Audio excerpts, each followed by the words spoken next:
Bona tarda, honorable president, honorables conselleres. En primer lloc vull agrair al Màrius, a la Pepa i al Pere el que ens hagi permès posar un punt de tecnologia en tot aquest món de la cuina. També una mica fer referència al que demanava el Pitu Roca, que deia que potser amb això hauríem de treballar. Jo sempre m'he dit que els congressos del futur o tindran un component digital o no el tindran, o sigui, no seran. Simplement nosaltres explicarem ara una mica com això ho estem tractant. La creació d'aquest observatori està basada en temes de gestió del coneixement. Què entenem nosaltres per coneixement? Què és la gestió del coneixement? El coneixement, en principi, la gestió del coneixement consisteix en transformar dades desestructurades en dades estructurades. La gestió del coneixement consisteix en convertir el coneixement tàcit en coneixement explícit. En definitiva, agafar dades disperses, coneixement dispers i donar-li un factor d'utilitat. Llavors, jo que m'he dedicat mitja vida a gestionar el coneixement, per què titulem això com a la revolució del coneixement? Jo diria que el coneixement des de l'època dels monjos a l'edat mitjana fins a les actuals consultores no han evolucionat massa el que és el seu tractament. Respon una mica a això que us deia. Per què ara això ha canviat o canviarà? Tot té a veure amb el que seria la intel·ligència artificial i el processament de llenguatge natural. Nosaltres ara, les màquines poden entendre el que nosaltres diem, ara mateix el que jo estic dient precisament, textos, amb el que sigui. I el processament de llenguatge natural té diversos avantatges. Una és que pot tractar milions de volums d'informació simultàniament, pot treballar de molta informació, és indefinida la informació que pot treballar. En segon lloc, d'una forma molt més ampla, pot treballar amb diferents fonts, en diferents idiomes i tot això simultàniament. Aprofito per fer un parèntesi amb el tema d'idiomes. En temes d'intel·ligència artificial, el català no està sent precisament l'idioma estrella, vull dir, ara que estem en moments de parlar d'idiomes i de més, nosaltres vam ser capdavanters amb el tema internet, van crear el .cat, van crear la Wikipedia, som realment un col·lectiu molt actiu, etcètera. I haig de dir que amb el tema del processament dels llenguatges naturals el català no està sent jo des d'aquí demano, ja que estem en aquest col·lectiu, demano una empenta perquè no perdem aquest tren, precisament. Llavors, quan jo parlo d'aquesta revolució, realment estem dient que el processament de llenguatge natural el que ens permet és, com he dit, analitzar molta més informació, analitzar diferents idiomes, diferents fonts i sobretot fer-ho molt, molt ràpid. Això ho podem fer en segons.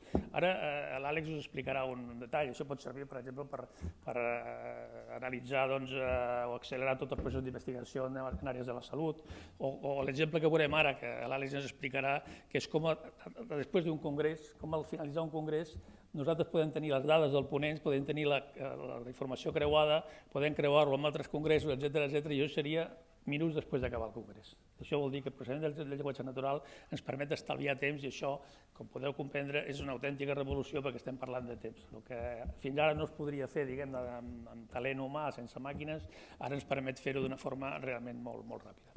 Àlex, com vulguis, farà un exemple de tot això. Merci, Toni. Aleshores, per mostrar la potència d'aquesta nova tecnologia, hem preparat una demostració amb 4 vídeos de Science & Cooking de Harvard, que són ponències. Aleshores, els hem carregat a la nostra plataforma i hem aplicat algoritmes intel·ligents de processament de llenguatge natural. No hi ha cap mena de cuina, vull dir, tot el que s'ha carregat ho ha generat la màquina i ara veurem 3 idees que m'agradaria compartir amb vosaltres de com la intel·ligència artificial pot revolucionar el món dels congressos. La primera idea és la capacitat de fer cerca textual dins del vídeo. Ara veurem un exemple amb un vídeo. Imaginem que volem saber què s'ha parlat sobre fermentació en el congrés. Podem introduir la paraula fermentació i ens troba 3 vídeos amb el minut i segon exacte on el ponent està parlant sobre aquest terme, de forma que podem navegar en el punt exacte on està parlant sobre aquest terme. MSG you're eating is just created through bacteria fermentation. Hem vist, no? Clar, això dona una velocitat per accedir al coneixement que a tu t'interessa brutal. No cal que ens mirem 3 hores de ponència, sinó que anem exactament en el punt que ens interessa, on hi ha el coneixement que ens interessa. La segona idea que us volia compartir és la de la cerca conceptual. Ara fins ara estàvem veient cerca textual d'una paraula que el ponent havia dit explícitament. Ara anem un pas més enllà i podem fer cerques conceptuals. Llavors, per posar un exemple molt senzill, aquí tenim una cita de Ferran Adrià on parla sobre Japó, creativitat, cuina, descobrir noves coses i cultura.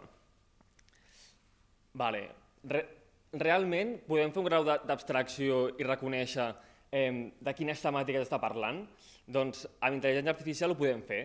Aquí, per fer l'exemple, detectarem que parla sobre cuina japonesa, cuina creativa i cultura japonesa.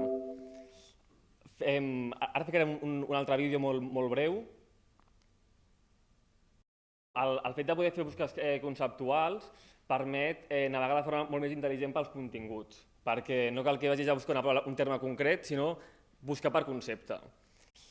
I la tercera idea que volia compartir amb vosaltres és la part de la comprensió de les dades. És molt important generar moltes dades, vivim en el món de la dada, però és encara més important poder comprendre-les. Aleshores treballem amb un tipus de gràfics, que ara veurem aquí en l'últim vídeo. El que et permet fer aquest tipus de comprensió de les dades és visualitzar amb gràfics en xarxa quins conceptes ha parlat cada ponent en el vídeo. I a més pots interrelacionar amb diferents vídeos que hi ha hagut en una ponència. Imaginem un congrés on hi ha 50 ponències, doncs pots veure de forma molt gràfica com diferents ponents han parlat sobre conceptes que són comuns, veure amb què s'ha centrat cada ponent i per tant treure conclusions de forma molt més intuïtiva que no només amb dades planes. Moltes gràcies.